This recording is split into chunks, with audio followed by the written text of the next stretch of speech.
সব চুপচাপ কেন? হ্যাঁ, সব চুপ।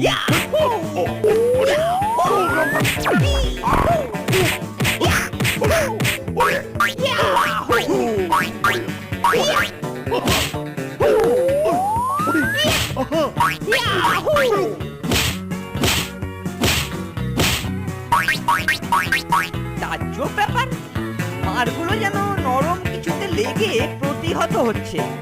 আলোটা জ্বাল তো ফোনটে। এই যে যাচ্ছি যাচ্ছি।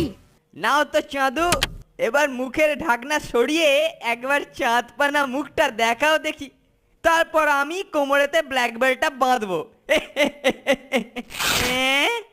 স্যার, তুই তাহলে আমাকে এতক্ষণ ঘুষলি আর লাথালি, কি বলিস কেলটু? ভুল স্যার, ভুল হয়ে গেছে। ওরে বাবারে, কত ছাড়া পিটলে ক্ষমা করে দিন স্যার, এই ভুল ব্ল্যাক বেল্ট করবো না দিয়ে স্যার। তোর ওরে গলায় বাবারে, আজ আমি আমার black ফাঁস belt লাগাবো। চাই না স্যার। মকট, ওরে বাবারে, বাবারে, মকট, ভুল থাম, হয়ে গেছে থাম, স্যার, আমি থাম কোথায় বলছি। যাবো আজ রে? তোকে ওরে মেরে বাবারে। তক্তা করে দেবো। আমায় বালির বস্তা করে ঠ্যাঙানো, আজ তোরই একদিন কি আমারই একদিন। এই কেলটো, শোন শোন, এদিকে দাঁড়া, এদিকে দাঁড়া, এই নে, এই দেখ, এই। ইস, অন্ধকারে সেম সাইড হয়ে কেল্টোটা ফেঁসে গেল। ওর ব্ল্যাক বেল্ট আচ্ছা ওরই গলায় পড়াবেন রে ফোনটে।